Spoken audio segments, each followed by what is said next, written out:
Hi, Tiffany.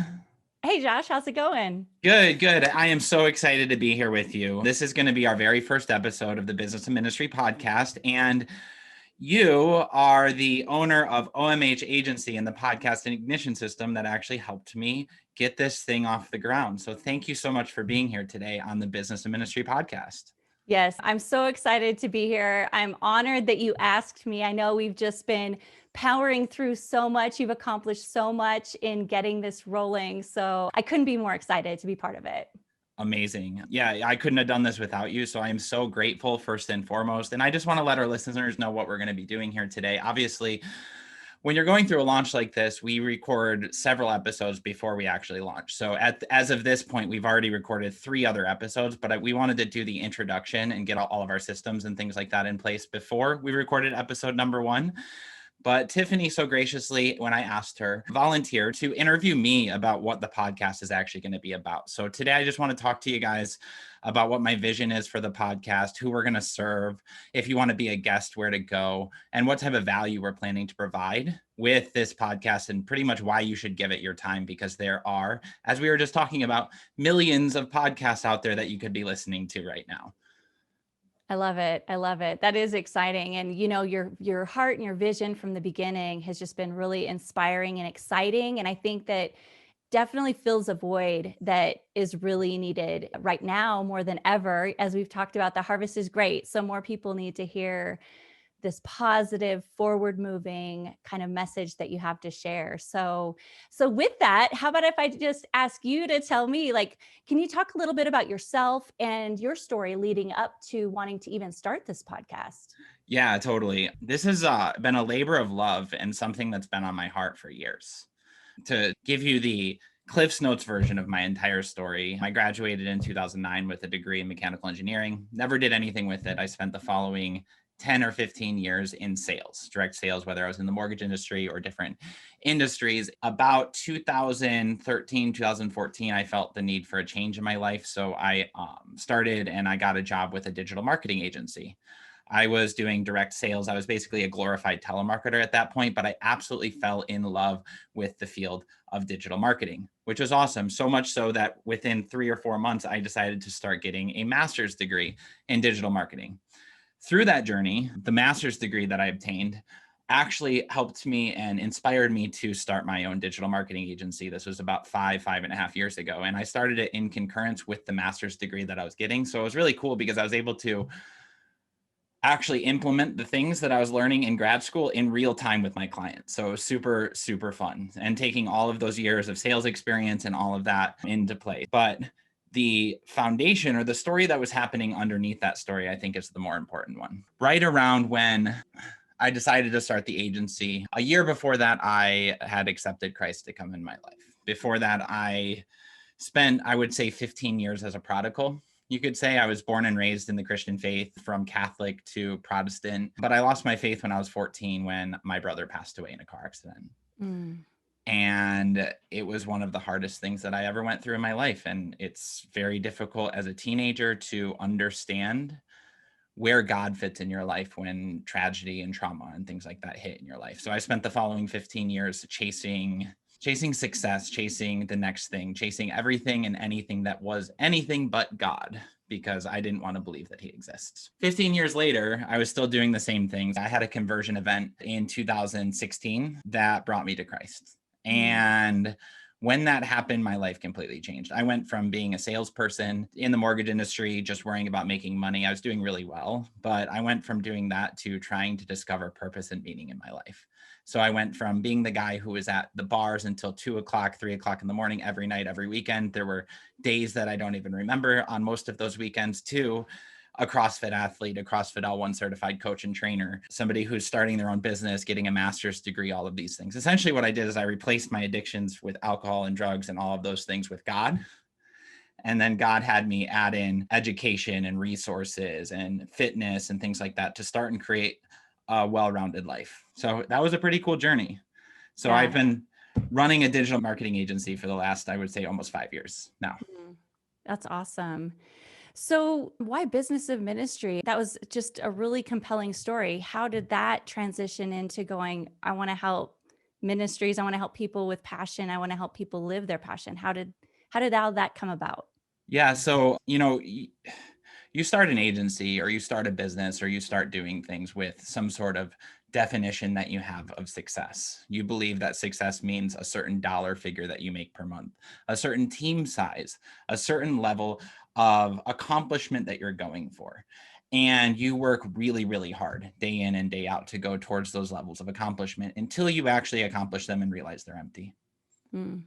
You can chase the dollar figure, you can chase the house, you can chase the nice car, you can chase the perfect everything, but you'll realize if you're not following through on your purpose or mission or vision or what you believe your calling is on your life, then it's going to all be meaningless, which is interesting. But it took me a really crazy journey to discover that. So I had my first coming to Jesus moment about 5-6 years ago, but I would say my second conversion event happened back in October. And it was one of the hardest events that I ever went through in my life, when I became so full of crap in my life that I pushed my wife away. I pushed everything away because what was coming out of my mouth as far as what I wanted to do and what I was actually doing in life and business and things like that were two completely different things. And I didn't have any congruence with mind and heart. Mm. So all of that goes to say, I spent 4.5 years running a digital marketing agency that was not fulfilling and didn't make me happy because it wasn't aligned with what I believe my core purpose is in life. Of course, everything happens in God's timing, and his timing is always perfect. And he takes us through our challenges and our struggles in the right way to bring us to where he needs us to be, which is interesting. But when this event happened back in October, I had to have a wake-up call in the business that I was doing, a wake up call in the way that I was showing up in my marriage, the way that I was showing up in my fitness, the way that I was showing up in my life, and the way that I was showing up with my relationship with God. And I prayed and I had to get on my knees and basically say, God, what do you want from me at this point? And he said, follow me. The funny part is he had been saying that for about 2 or 3 years, but I am so thick-headed and intense a lot of times that I just don't listen. The amount of pain that we would not go through if we just listened the first time that we would hear something, right? That's so true. Aren't we all so stubborn? So he pursued you and he tracked you down. Yeah. And so I had always had it on my heart to take the marketing principles and the things I had learned about business growth, team building, and all of those things and apply it to Christian ministries, apply it to making a difference in the world, building purpose-driven businesses. I just wasn't doing any of that. I just didn't care that much about some of the stuff that we were growing. And I wanted to work with purpose-driven businesses, regardless of how much money I make. It doesn't matter anymore. I'm 35 years old, and you get to a point in life where it's like, I have an abundance of everything that I could possibly need. What's another $10,000 or anything like that going to do for me right now? But what is going to do something is doing something every single day that I'm excited to wake up at 5 a.m. or 6 a.m. to start working on. So with the Business and Ministry podcast, the purpose here is to take, like I said, the marketing principles, customer journey principles, and things like that, and work with a few different types of people. Number one, those who feel a calling on their life to start a business but have no idea the path, no idea the systems and the structures and the ways to start a business or the ways to make an impact in the world, by applying digital marketing principles, because it's so easy in the coronavirus economy to start an online business. It's so easy, and you can do it in your spare time. So number one is to inspire people who have or feel a call in their lives to go out and actually do something, to follow through on that purpose. Number two is to help those who have already started or are in the beginning stages or have some sort of proven thing understand some of the marketing principles that can help them grow and scale those things to make it so it can be their full-time gig or their full-time thing. And number three would be for those who have it as their full-time thing to create more prosperity, generosity, and impact in their lives and the lives of their customers. That's awesome. And as you were talking, I'm thinking you're a rock star. So when we're talking about this whole digital marketing thing, I think, as you're listening to this or watching this, you just have to understand, I met Josh at a digital marketing event where we were learning from the best, the rock stars in our industry. And you were at the top of your game, like you were crushing it. And I'm coming to you going, okay, so should I really do that? I was asking you for advice on, this whole just different big changes in my business. So to listen to you, I want people to understand it's not like you took this lightly. This isn't like, oh, I had some clients and I was just, bouncing around, but like you were crushing it and then finding that you're like, what else? Like, what else is there? And another thing that struck me is how many ministries have that same attitude in their ministry. So while what you have to offer is really top of the line, high value, highly optimized strategies and techniques, but also in a way that if you just went down the street and hired a digital marketing firm, they might not understand that there's more to life than this. So you can see into these ministries and the pitfalls that you've experienced and identify it and get them back on track. So I just think that there's so much dynamic to that it's exciting about this podcast that you've had this vision to do it and what God's brought you through to be able to equip others. Yeah, it's funny because two of the people that we've interviewed so far actually were former pastors who then went on to start their own digital marketing businesses and things like that because they realized they could make a bigger impact and things of that nature, which is cool. I think, in the experience I've had, the prior self or the second transformation, I should say, I would never go back and take away the first, because at that point, the story that I was telling myself is that there's always one more thing that I need to know. I need to get the master's degree. I need to get the next thing. I need the partnership with HubSpot. I need the partnership with ClickFunnels. I need to learn this information. I need to read all these books. I need to do all of these different things, because once I know the next thing, then I'll finally be good enough to go out and fulfill on my purpose and on my vision. I think one of the biggest lies that the enemy has us believe is that we need to know something more. We need to have one more thing. We need to level up, and we're not ready to do the thing that God called us to do. Sometimes that's true, but we need to understand where that voice is coming from, whether really, do I not have the skills, or am I just scared or paralyzed or in fear in some way, shape, or form to launch the next thing, to go all in on creating and building our dream, right? When you look at the word ministry, we're talking about business and ministry, but people don't necessarily know what that means. There's churches. There are people who have local ministries, men's ministries, things like that. A lot of times you view it in a very local, like small pocket. But the thing is that these phones that we have and these computers that we have and the emergence of the digital economy have created the ability for us to make a national and massive impact. That's why our organization that I started is called Minister to Millions, because none of this stuff is geographically restricted anymore. If you run a marriage ministry, you can take your course and your premarital counseling thing or whatever it is that you do, and you can reach a massive scale of people. And the other lie that I think that a lot of ministries are led to believe is that you're not allowed to make money. Like, you're not supposed to charge for what you do. You're supposed to just give it all away for free, like Stephen Furtick or whoever. But I mean, the thing that you don't realize is like Joel Osteen lives in a $20 million house. Like, they make money. You have to make money in order to make the impact. It's actually required. Yeah. One of the things that attracted me to your whole project was I feel the same way. I've been involved in leadership in a fast growth church. I've, had my own ministry where we house women who are pregnant. And I can tell you the same thing. And I think if someone's out there listening and they're uncomfortable with that, like, I do think that everybody gets to decide what level that looks like. But to say that you don't need money means that it's just not sustainable. It's like, I'm going to do this ministry. I don't know how long I'm going to be here because I don't care about money. It's like, I don't need to drink water today. I don't need to eat food. God provides, but he also sends us lifeboats. He sends us tools to use. And if you've got them just right in front of you, or you need some inspiration, get that, and I love that that's what you're providing here. One of my favorite verses, or one of my favorite parables in the Bible, is the story of the 10 talents. And I find it to be so interesting that he calls them talents. Of all things, because we're called to grow our talents. You could view that as dollars or money or anything like that. But if you're unfamiliar with the story, really quick, he gives one person 10 talents, one person 5, and one person 2. The one that gets 2 buries it under the ground and doesn't do anything. The other ones multiply it and get given more. So we're called to receive our talents. And then when we receive our talents and grow our talents, we get given more. The worst thing that can happen in this world is for somebody or for God to give you a talent or a skill or something in your life and to do nothing with it, to bury it under the ground because the enemy has told you that you're not good enough, or you can't be successful, or you can't make money with these things. The thing is that most of us have been through something in our life. And that's something that we learned lessons through, especially when you reach, I should say 35, maybe just getting started. I don't know. But when you reach a certain place, you've been through some stuff. And when you've been through some stuff, you have some advice you can give some people. If you're listening to this or watching this, there's a good chance that right now you already can think of or know what I'm talking about. You probably have something on your heart that is saying, this is the thing I've always wanted to do, but I'm scared. I am freaked out because I don't see a path.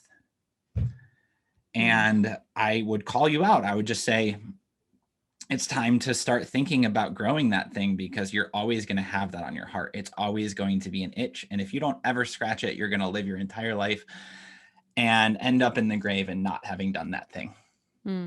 That's so true. So if you were to look at someone and say, hey, if you are struggling with XYZ, you named off the 3 different types of people with passions, either people who have a passion and want to start something, someone who's just getting started, or someone who's rolling in it. But if you were to really just speak out to this type of person, who would be the person that would absolutely love the show? If you were to say, this show was made for people who... Yeah, that's a good question. I think it's going to depend a little bit on the episode and who I'm interviewing, because this is going to be an interview-based thing. So the episodes I've recorded so far would probably resonate more with the person who's thinking about getting started and trying to take that leap or that call.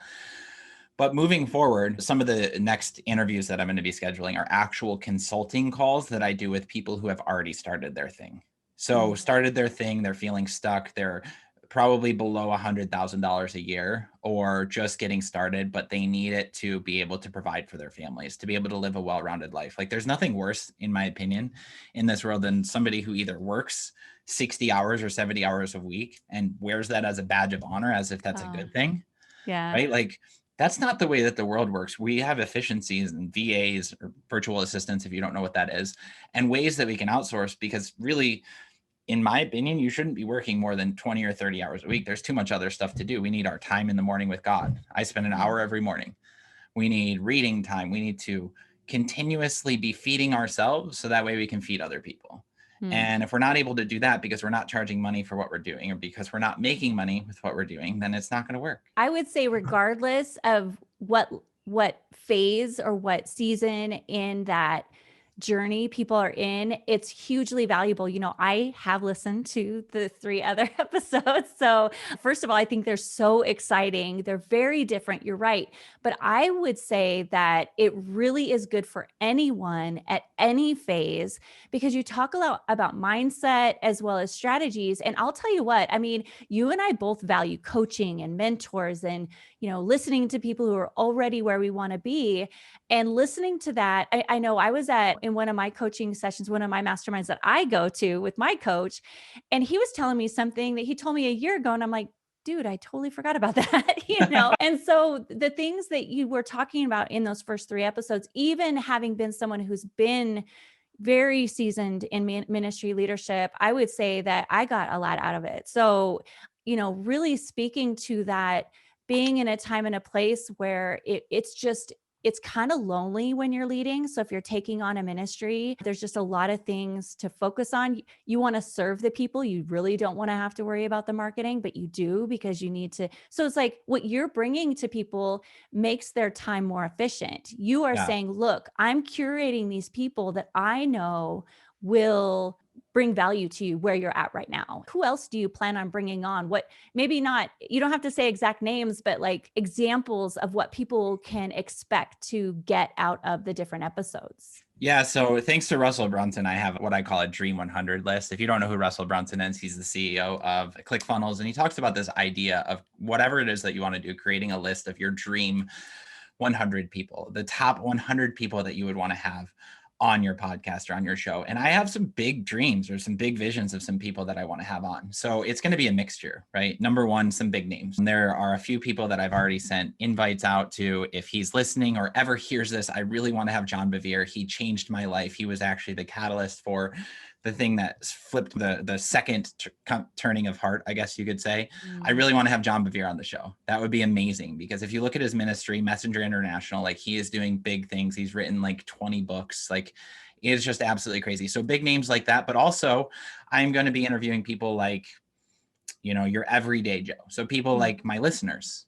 And the entire purpose of that interview is for you to be able to put yourself in the shoes of somebody that I consult on a daily basis. Because like you said, we all have coaches or we all have mentors. If we don't think that we need one, then we're living under a rock. Sorry, I just have to be really direct with you on that one. If you don't have a coach or a mentor and you're trying to get into business or do something, you're not going to make it. Some people would probably vomit at the amount of money I've spent on coaching and mentorship over the past 3 or 4 years. But that's actually exactly the information that I feel like God has been giving me and has been preparing me to give to you, to use me as kind of a catalyst for that. And though you said something really interesting as well, which was simply that you and all of us need mindset. We need to understand and to live and to be motivated every single day to wake up and do the work. Because if anybody lies to you and says that there's a pill that you can take or an overnight success or you're one funnel away and you're going to be successful in 3 weeks, they're wrong. And they're lying to you because they want you to buy their thing. There's no such thing as a 30-day launch into success. There's no such thing. I mean, we did a 30-day launch on this podcast, kind of. We did a 30-day launch in 3 months. Yeah, exactly. And, that's just how it goes. And I already have 5 years of digital marketing experience. So you can imagine. Right? There's no such thing as a magic pill. It's going to take hard work and dedication every single day. But that's the reason that you need to make sure that it's aligned with your mission and values and the things that you're doing have meaning in your life. Because there's nothing worse than waking up 5 years from today and realizing that nothing you did over the last 5 years had meaning aside from watching your sports teams on the weekends and playing video games. Exactly. Well, and, talking about mindset, I think this is especially true in ministry because we have so many things baked into us. So I know for myself, and you probably can relate, as you're going on a mindset journey, when we're talking about this is how I believe and think now, this is my context. I want to think like the people who have already achieved what I want to achieve. And that's the journey you want to take people on. But the thing is it's baked in. So even if your mouth is saying, I believe new ways now, you still need to just immerse yourself in that because it's counterculture. And so if you don't have it just constantly pushed into you and you're not careful about who you're listening to, I think a show like this is a great example of something to just surround yourself with and immerse yourself in so that you can unbake that. You can chip away at that. So I think it's fantastic. Yeah, totally. I think even on that note, it's like showing people what's actually possible. There's a reason that the 1% is the 1%, and it's usually because they're willing to do things 99% of people wouldn't do. But if all you have to really see is that that's only 1 in 100, you can become one of those. If you want to forget the 1%, say, take the Pareto principle, the 80-20 rule. If you've never heard of it, it's just saying that 20% of the people are responsible for 80% of the income. It falls up to the 1%. But even if you want to be part of the 80% or part of the top 20%, you just have to do things that the other 80% wouldn't do. And that's not a huge thing. So just find out what those people are doing, right? Like most of them have morning routines. Most of them meditate. Most of them breathe. Most of them are connected with some sort of spiritual thing. For me, it's God. I would hope most of our listeners is God. And I hope to inspire people to have that be the thing that you follow. But the thing that I would go to say here is that the foundational thing, the most essential item in any of this is your connection with God. Because for me, I could get as successful as I wanted in business, but if my marriage sucks, what's the point? Because I was miserable. I was showing up as a complete douchebag, right? In a lot of different ways. I was not showing up the way that I needed to be because I wasn't following vertically. I was idolizing things in my life. I was idolizing marijuana. I was idolizing pornography. I was idolizing all of these different things in my life and putting them before God. And when that happens, those things become the most important. I was actually idolizing my wife too, saying she and her emotional things and whatever she has going on in her life are the most important things. If something is bad, if something's going on there, then my entire world gets rocked. I can't do meetings today. My wife's upset at me. Well, that doesn't work because when she's upset at you, do you just stop all of your plans and stop everything? No, because the real story there, I'm totally going down a rabbit hole right now, but the real story there is that you need to be connected vertically before you can worry about connecting with anybody else or anywhere else. And if you want to call that God, or if you're not comfortable with that right now and you want to call it the universe or a spirit or whatever it is, just know that it's God and God is here and he's always with you. He's always driving us towards that next thing, because I believe that the purpose in life for all of us, and I'm taking this from Garrett White, which is one of my mentors right now, but the purpose of life is expansion. Mm. We are meant to grow and expand. And if we're not growing and expanding, we're going to be depressed. We're going to be upset. We're going to be comparing ourselves to people on Instagram and comparing ourselves to people on Facebook because they're doing things that I want to be doing, but I'm not growing. I'm sitting here playing video games. You want to know why there's an epidemic right now in mental health? It's because people decided to stop growing and expanding who they were. It's hard Mm. to be upset and it's hard to be depressed when you're constantly finding success everywhere that you look. Mm. Mm. And also giving. And you think about the nature of ministry when you're Yeah. combining this whole idea of growth with the fact that you're giving. I had a pastor, I had a mentor most of my adult life, and he always said that he's like, and he struggled with depression. So this isn't not to make light of, there are therapies and things. So like definitely get help. But Yeah. he said of all of the therapies, one of the best he ever used was serving.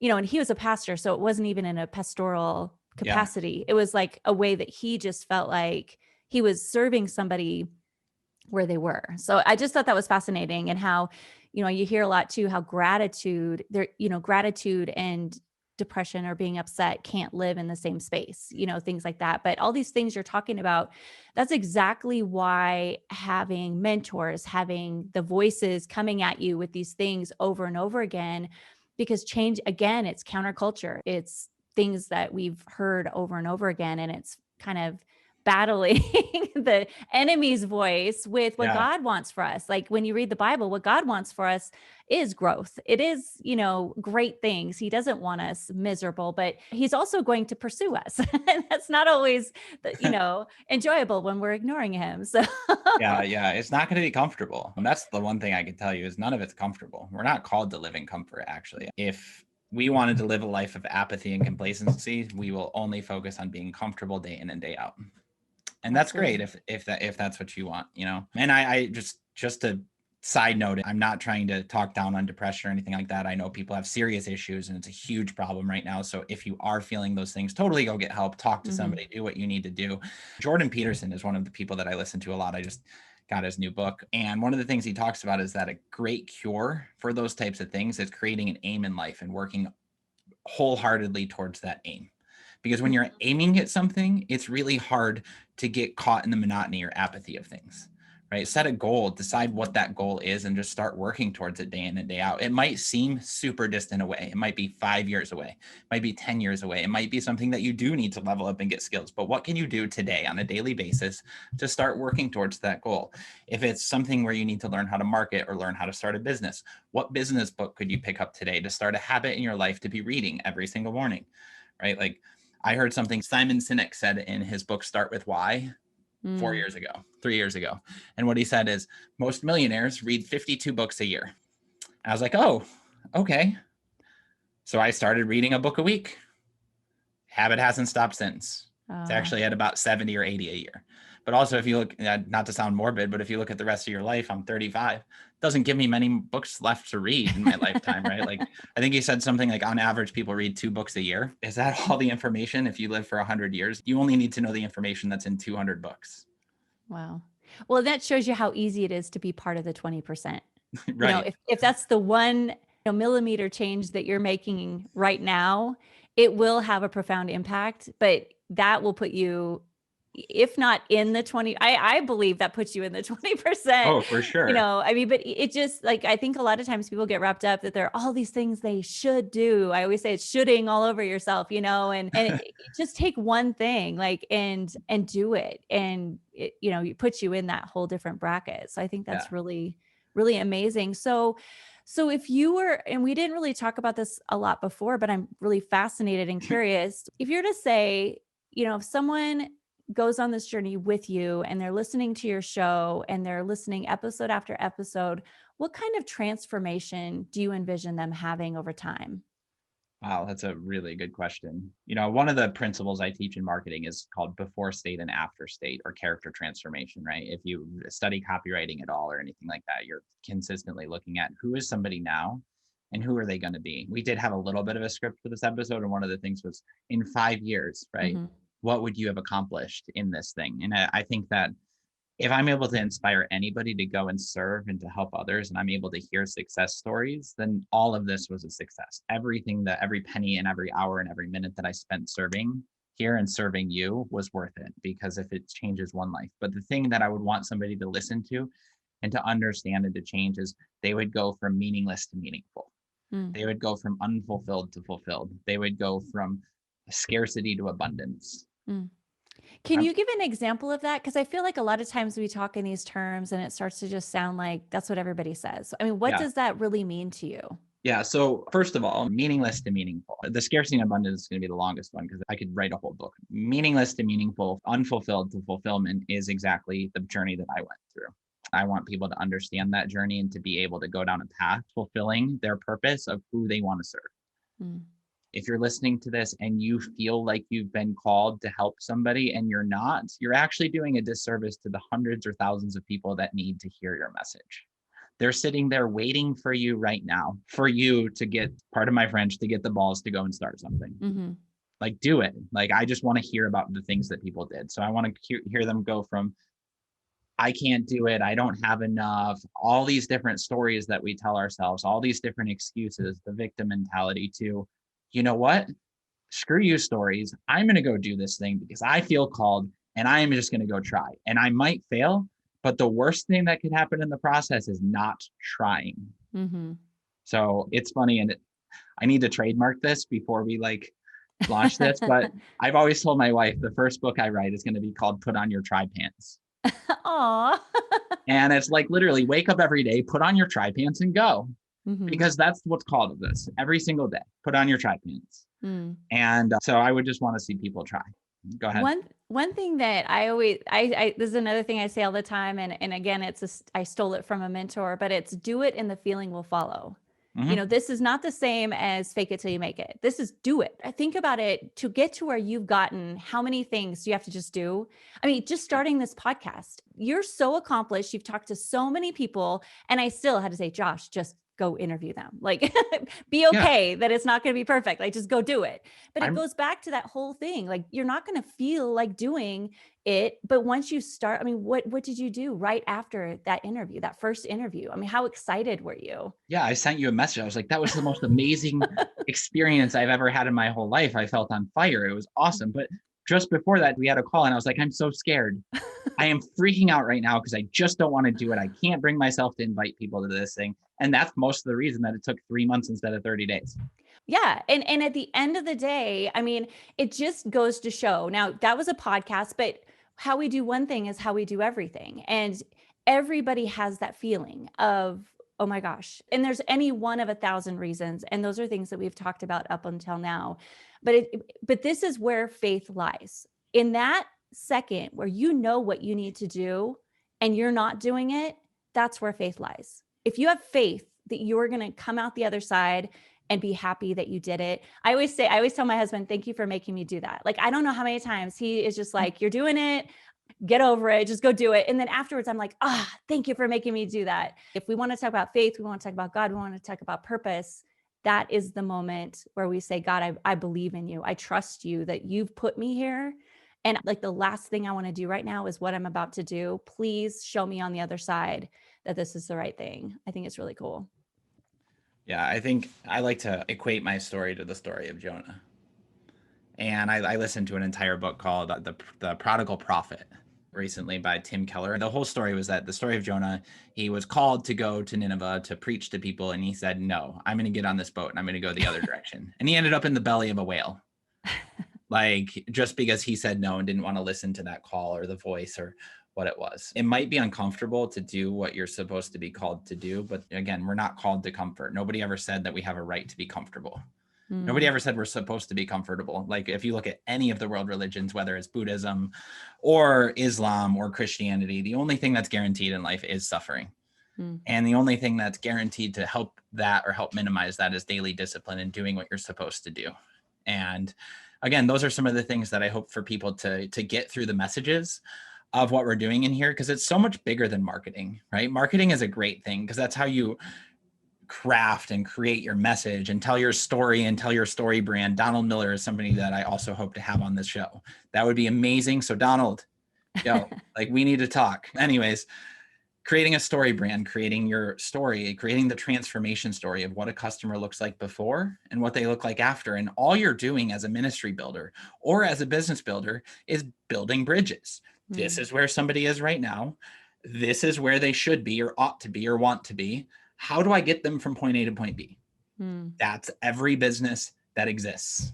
I love it. That's awesome. That's so great. And I'm like, oh my gosh. Okay. So back to it. So if someone, now you mentioned that people who are listening to this, who are kind of in the journey, what I call in the trenches and actually doing this, I feel like, the whole show is just going to get so much value out of people really being brave and doing these things, but also people who maybe want to collaborate with you that have kind of things to offer and you can interview them on this show. If someone wants to be a guest on this show and they feel that they have some value to offer people who are in this space, how do they do that? Like, how do they go about reaching out to you? How do they get on your show? What's your process? That is a great question. There's three different things, right? If you're interested in just any of the content that we provide, I'm building a protocol, if you will, called 7 Steps to Launching Your Passion Project. And that's actually going to be completely free on the website called ministertomillions.org. That's eventually going to turn into more of a tight-knit community inner circle of me working one-on-one with a group of people who are all growing their passion projects. So that's my vision for what that's going to turn into. There should also on ministertomillions.org, there should be a business of ministry page with a form that is something somebody can fill out if they want to be a guest on the show. So just go to Minister to Millions. That's the word ministertomillions.org. And you should be able to find all the information there. Excellent. I love it. Well, is there anything else that you want to just share with everyone? Something that I haven't asked you so far that you want to make sure leave with everyone? Well, I mean, one thing that's important is the open loop that, just so you guys know, my wife came home and so that's a big thing. She's amazing. She is so gracious. I am so thankful and grateful to have her in my life. If there's any men out there, it's on my heart to start and lead a men's ministry as well at some point. It's just not in the cards right now. But the one thing I would ask you or tell you is look at yourself and understand the mask that you wear and where you show up, because the one relationship that you have that's the most important in the world is the one that you have with God. Make sure that that's in the right place. But then the second most important relationship is the one with your wife. It's not your business or your passion project or your job or your work or your fitness or anything like that. Take care of the woman that you love. And everything else will go well, because I am so much more productive when we're good. So there's that. And then also, I just want to mention, thank you so much for coming on the show also, Tiffany. And I know that you helped me launch this podcast, and you are like the podcast genius extraordinaire. I don't even know what it is, but all I have to do is schedule these meetings and talk into this microphone, and everything else is handled for me. So if anybody wants that as part of their launch of their thing, what do they do to connect with you? Oh, well, they can go to podcastignitionssystem.com. So thank you, Josh. This has just been a blast. What you're doing is so important. It's so fun to talk about. It's one of my favorite things to talk about too. So this has just been a blast. I appreciate you inviting me on. Yeah, it's been amazing. Thank you so much. And thank you, listeners, for tuning in. I know and I appreciate your time. There are plenty of places you could spend it, and you spent the last 40 to 45 minutes with me, and I am so grateful.